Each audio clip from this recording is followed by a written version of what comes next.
নমস্করণ। নমস্কার বন্ধুদের, হর হর মহাদেব।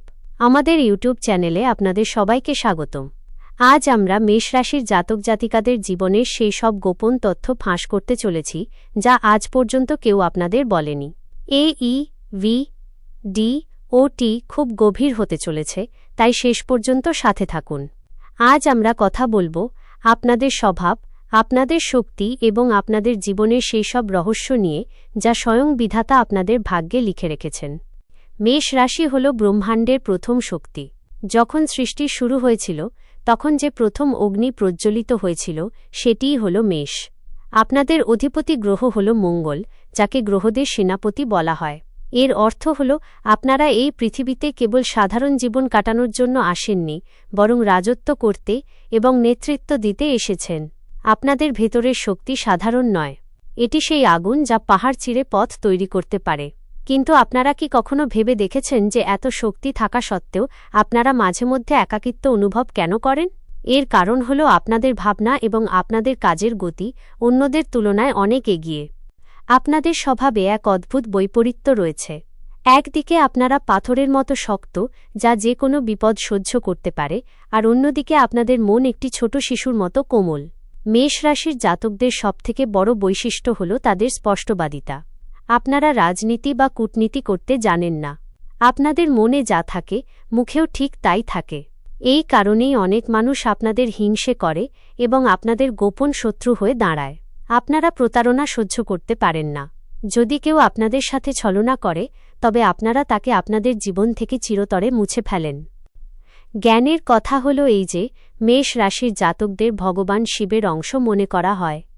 শিবের মতোই আপনারা শান্ত থাকলে সবার জন্য কল্যাণকর, কিন্তু যদি আপনাদের তৃতীয় নেত্র অর্থাৎ আপনাদের রাগ একবার প্রকাশ পায় তবে আপনাদের থামানো অসম্ভব। অনেক সময় মানুষ আপনাদের এই তেজকে আপনাদের অহংকার মনে করে ভুল করে, কিন্তু আসলে এটি আপনাদের আত্মসম্মান। আপনারা আপনাদের জীবনে অনেকবার শূন্য থেকে শুরু করেছেন। আপনারা পড়ে যান, হেরে যান, কিন্তু আবার উঠে দাঁড়ান, কারণ আপনাদের ভেতরে সেই শক্তি আছে যা কখনো হার মানতে জানে না। আপনাদের জীবন সংঘর্ষে ভরা থাকে, বিশেষ করে জীবনের শুরুর বছরগুলোতে। আপনাদের প্রতিটি জিনিস লড়াই করে অর্জন করতে হয়, সে শিক্ষা হোক, ক্যারিয়ার হোক বা সম্মান।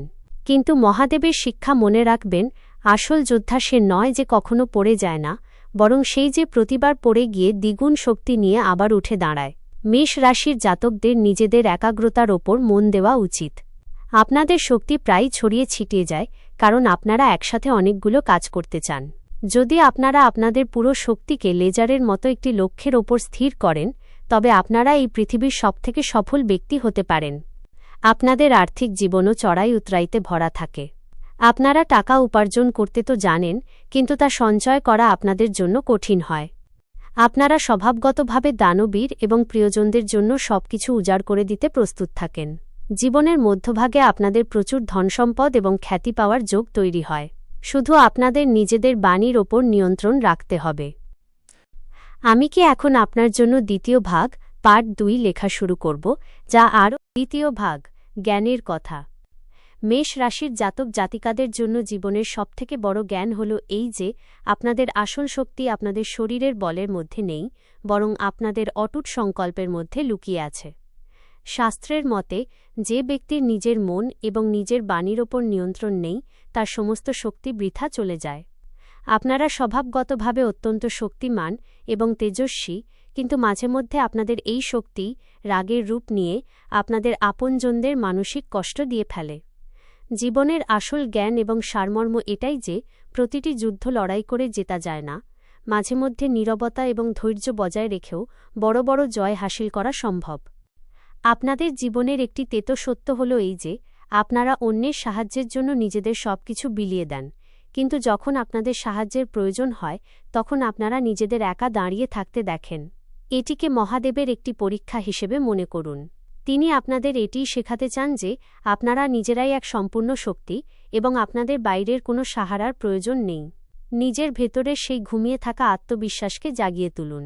শত্রুদের ভয় পাওয়ার কোনো প্রয়োজন নেই, কারণ মেষ রাশির জাতকরা সেই সিংহের মতো যার পথ শত্রুদের বাহিনী কখনো আটকাতে পারে না। জ্ঞান এটিও বলে যে আপনাদের ভবিষ্যতের পরিকল্পনাগুলি অত্যন্ত গোপন রাখুন। যতক্ষণ না কাজ সফল হচ্ছে ততক্ষণ অন্যের সামনে তা প্রকাশ করবেন না। সাফল্যের আওয়াজ তখনই হওয়া উচিত যখন আপনারা শিখরে পৌঁছে যাবেন। তার আগে আপনাদের কঠোর পরিশ্রমকে শান্ত ও গোপনীয় রাখুন।